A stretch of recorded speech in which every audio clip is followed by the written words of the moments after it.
देखिए, अभी हमने जो बेल्जियम और श्रीलंका का जो मसला है, अब देखिए श्रीलंका में हमने देखा कि जब गवर्नमेंट ने तामिल्स को एकोमोडेट नहीं किया तो नतीजा हमारे सामने है। एलटीटी बना, conflict, civil war, destruction of man and material.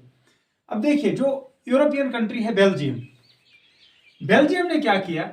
Belgium एकोमोडेट्स the differences, क्योंकि वहां पर भी एक कॉन्फ्लिक्ट था Dutch speaking and French speaking people में, लेकिन उन्होंने इसको एकोमोडेट किया। देखिए कैसे एकोमोडेट किया।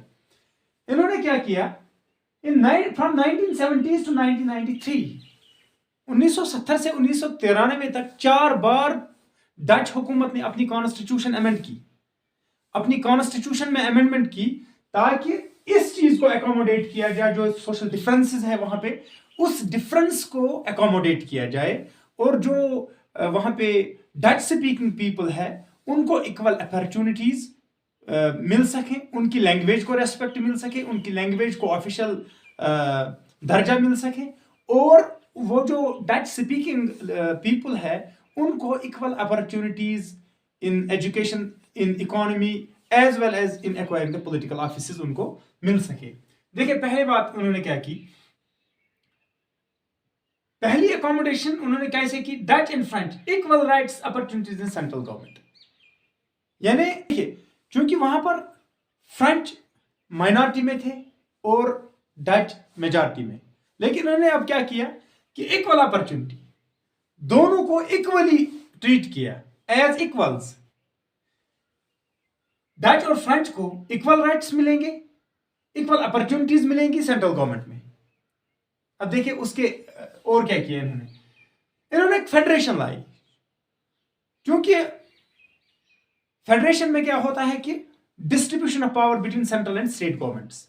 तो इन्होंने क्या किया? उन्होंने जो स्टेट गवर्नमेंट्स है, प्रोविंशियल गवर्नमेंट्स है, उनको बहुत सारे पावर्स डेलीगेट किए, यानी पावर शेयरिंग वहां पे हुई। तो हम कहते हैं कि फेडरेशन वहां पे आ गई ब्रसेल्स बेल्जियम में। तो उससे भी क्या हुआ कि एकोमोडेशन आ गई। तीसरी बात उन्होंने क्या की कि जो ब्रसेल्स है, क्योंकि वो कैपिटल थी, कैपिटल के लिए उन्होंने एक अलग हुकूमत लगाई, और वहां पर भी चूंकि ब्रसेल्स में इक्वल, ब्रसेल्स में फ्रेंच मेजॉरिटी में थे, 80% फ्रेंच थे, लेकिन वहां पे भी उन्होंने फ्रेंच और डच को इक्वल अपॉर्चुनिटी दे दी, इक्वल शेयर दे दिया, इक्वल राइट्स दे दिए। जैसे डच पीपल ने थ्रू जो बेल्जियम था उसमें इक्वली फ्रेंच को ट्रीट किया, ताकि फ्रेंच कम थे। इसे अब फ्रेंच ने उसके क्या किया कि फ्रेंच पीपल जो मेजॉरिटी में ब्रसेल्स में थे उन्होंने डच को एज इक्वल पार्टनर्स एक्सेप्ट किए, और now there will be equal opportunities and equal rights enjoyed by both the French as well as the Dutch. अब देखिए चौथी बात, अच्छा अब इसके साथ जो भी अहम अहम मामला थे, जो भी अहम अहम बिल्स थे, जो भी अहम अहम कवानीन थे, all important bills require majority of the support from both linguistic groups. मतलब अगर कोई भी अहम बिल आपको पास करनी है और उसमें सिर्फ फ्रेंच या सिर्फ डच सपोर्ट करते हैं तो वो बिल पास नहीं होगी, क्योंकि अब उसमें majority of the French as well as the majority of the Dutch, both linguistic groups उस बिल को सपोर्ट करने चाहिए, उनमें से मेजॉरिटी, तभी जाके वो बिल पास हो सकती है। अच्छा अब देखिए और क्या इन्होंने किया।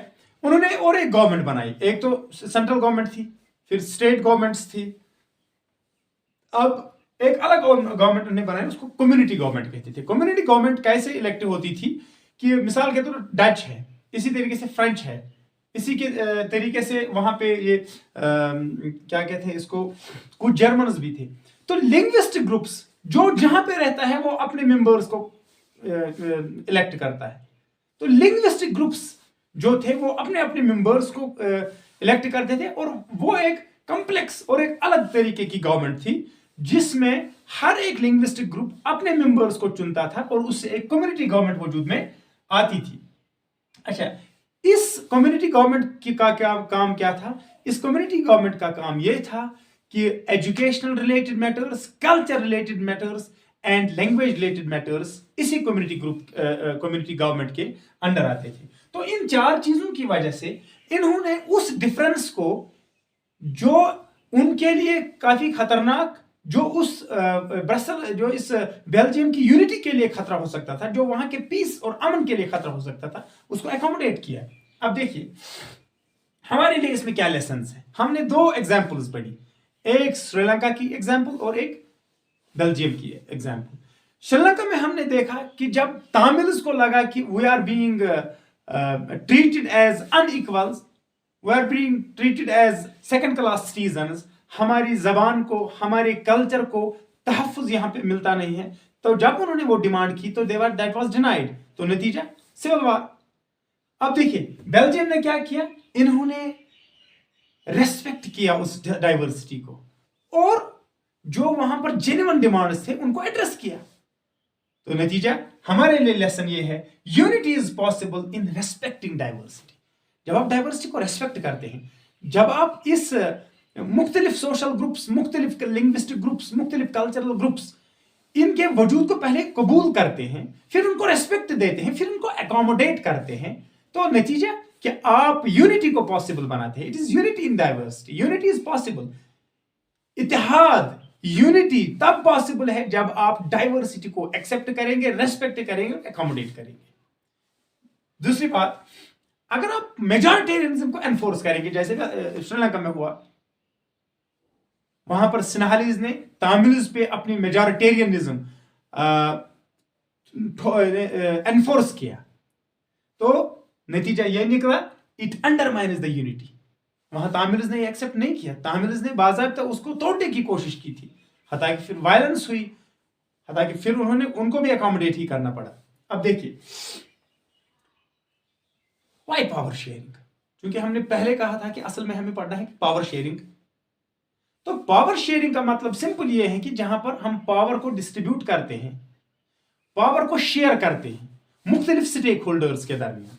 अब कैसे पावर शेयर किया जाता है, इसके दो चार किस्में हैं। नंबर वन, पहले पढ़ेंगे why power sharing. Power sharing क्यों जरूरी है?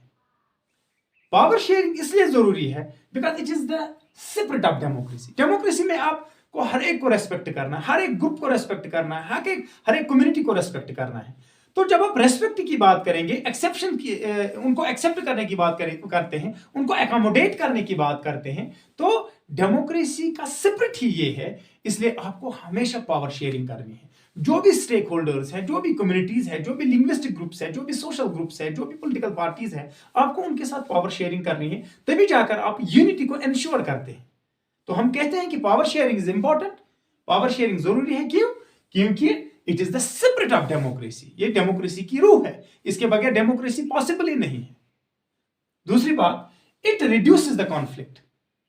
हमारे सामने दो मिसालें हैं, बेल्जियम में भी कॉन्फ्लिक्ट था, लेकिन पावर शेयरिंग के जरिए से जब उन्होंने पावर शेयर किया, उन्होंने कहा नहीं, यहां पे फ्रेंच वालों ने कहा ब्रसल्स में कि यहां पर डच माइनॉरिटी में है, लेकिन हम उनको इक्वली ट्रीट करेंगे, हम उनको 50% राइट्स देंगे।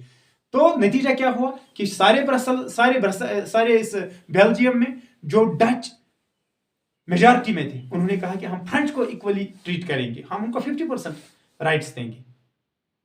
तो नतीजा ये निकला कि if you have to reduce the conflict, you have to share the power. आपको पावर शेयर करना है, क्योंकि जब आप किसी को इक्वली ट्रीट नहीं करेंगे, जब आप किसी को रेस्पेक्ट नहीं करेंगे, जब आप किसी को अकोमोडेट नहीं करेंगे, तो नतीजा क्या निकलेगा कि वो रिएक्ट करेगा, और वो रिएक्शन तबाही और बर्बादी के सिवा और कुछ नहीं लाएगा। अब देखिए फॉर्म्स ऑफ पावर शेयरिंग। अब आप पावर शेयरिंग करते हैं तो किन तरीकों से करेंगे? पावर शेयरिंग के बहुत सारे तरीके होते हैं। मिसाल के तौर पर power sharing between different organs of the government. हमें पता है कि पहले जमाने में क्या होता था कि बादशाह होता था, बादशाह खुद सारे पावर्स एंजॉय करता, वो कानून खुद बनाता था, कानून खुद चलाता था, और अगर कहीं पे डिस्प्यूट था फैसला भी वही करता था। लेकिन अब हमारे पास लेजिस्लेचर होता है, हमारे पास एग्जीक्यूटिव होता है, हमारे पास जुडिशरी होती है।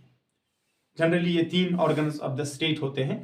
तो power is shared between the different organs of the state. Legislative government, legislature को आप देते हैं कि मेकिंग ऑफ द लॉ, तो आपने उसको एक पावर डेलीगेट किया। एग्जीक्यूटिव को आप कहते हैं कि इंप्लीमेंटेशन ऑफ लॉ, आप कानून चलाइए, जो कानून लेजिस्लेचर ने बनाया उस कानून को आप चलाइए और इंप्लीमेंट कीजिए। अच्छा, in case of A dispute, अगर कोई डिस्प्यूट होता है तो फैसला जुडिशरी करती है। तो इसको हम कहते हैं power sharing between different organs of the state. दूसरा तरीका यह है power sharing between the different levels of the government. अब देखिए, एक मुल्क होता है, उसमें डिफरेंट प्रोविंसेस होते हैं, डिफरेंट इलाके होते हैं, डिफरेंट स्टेट्स होते हैं। तो हम कहते हैं कि सेंट्रल गवर्नमेंट है, स्टेट गवर्नमेंट है और फिर लोकल गवर्नमेंट भी होती है, जैसे हमारी पंचायत और म्यूनिसिपैलिटीज होती है। इनमें पावर शेयरिंग करना, मिसाल के तौर पर कुछ मसाइल जो नेशनल इंपॉर्टेंस के, नेशनल लेवल के होते हैं, मतलब डिफेंस है, आपका करेंसी है, आपकी कम्युनिकेशन है, आपका फॉरेन रिलेशंस है, ये आप सेंट्रल गवर्नमेंट को देते हैं। अच्छा, अब कुछ मसले हैं जो इलाकाई मसले होते हैं, स्टेट लेवल के मसले होते हैं, एजुकेशन है, हेल्थ केयर है और बाकी मामला है, लोकल ट्रांसपोर्टेशन है, बाकी डेवलपमेंट है, वो आप सेंट्रल स्टेट गवर्नमेंट्स को देते हैं। अच्छा, कुछ मामला जो काफी लोकल होते हैं, गांवों के मसाइल, मोहल्ले के मसाइल, टाउन्स के मसाइल, वो आप इन लोकल गवर्नमेंट्स को यानी पंचायत और म्यूनिसिपैलिटीज को देते हैं। तो इसको कहते हैं हम power sharing between different levels of the government. ठीक, इसके बाद तीसरा power sharing between different social groups, जैसे हमने बेल्जियम में देखा, जैसे हमने श्रीलंका में देखा। तमिल और सिन्हालीज ये सोशल ग्रुप्स थे, वहां पर फ्रेंच और डच ये सोशल ग्रुप्स थे, लिंग्विस्टिक ग्रुप्स वो भी सोशल ग्रुप्स ही होते हैं। तो डिफरेंट सोशल ग्रुप्स जब होते हैं, अगर आप उनमें पावर शेयरिंग नहीं करेंगे, एक लिंग्विस्टिक, एक सोशल ग्रुप एलिनेट हो जाएगी, डिफरेंट पॉलिटिकल पार्टीज और डिफरेंट प्रेशर ग्रुप्स में भी कर सकते हैं, क्योंकि मुख्तलिफ पॉलिटिकल पार्टीज एक मुल्क में होती हैं, तो मुख्तलिफ पॉलिटिकल पार्टीज वो इंपॉर्टेंट स्टेक होल्डर्स होते हैं स्टेट पावर में। तो अगर आप एकोमोडेशन पे यकीन करते हैं, अगर आप यूनिटी को इंश्योर करते हैं, अगर आप अमन अमान को इंश्योर करते हैं, तो you have to accommodate, you have to distribute, you have to share the power between different political parties. जैसे हम भी देखते हैं कि मसलन किसी इलेक्शन में किसी पॉलिटिकल पार्टी को फुल मेजॉरिटी नहीं मिलती है, तो बाकी पॉलिटिकल पार्टीज की सीट्स को उनको साथ मिलाकर एक गवर्नमेंट बनाती है। तो उसको हम कहते हैं कि मुख्तलिफ पॉलिटिकल पार्टीज के दरमियान आप पावर शेयरिंग कर सकते हैं। और बाज़ औक़ात आप you can also share power between different social groups, जो आपके प्रेशर ग्रुप्स होते हैं, जो आपके इंटरेस्ट ग्रुप्स होते हैं। तो इस तरीके से ये पावर शेयरिंग काफी ज्यादा इंपॉर्टेंट है, जिससे आप यूनिटी को इंश्योर करते हैं, जिससे आप सोशल वार, जिससे आप टेंशन, जिससे आप कॉन्फ्लिक्ट को दूर कर सकते हैं। तो इस तरीके से हमने यहाँ पे देखा कि how power sharing is important, why power sharing is important and how can we share power, हम किस तरीके से पावर को शेयर कर सकते हैं और क्यों ये पावर शेयरिंग इंपॉर्टेंट है। इसके लिए हमने दो एग्जांपल्स पढ़ी, बेल्जियम की और श्रीलंका की। श्रीलंका ने पावर शेयरिंग को पहले एक्सेप्ट नहीं किया तो तबाही, लास्ट पर एकोमोडेशन ही करनी पड़ी। बेल्जियम ने पहले ही एकोमोडेट किया तो नतीजा उस तबाही से वो बच गई। तो इस तरीके से हमारा जो पहला चैप्टर पावर शेयरिंग है वो कंप्लीट हुआ। आई एम श्योर दैट आपने इसको समझा होगा। तो कहीं पे भी अगर कोई क्वेरी होगी आप हमें कमेंट सेक्शन में लिख सकते हैं। Thank you very much.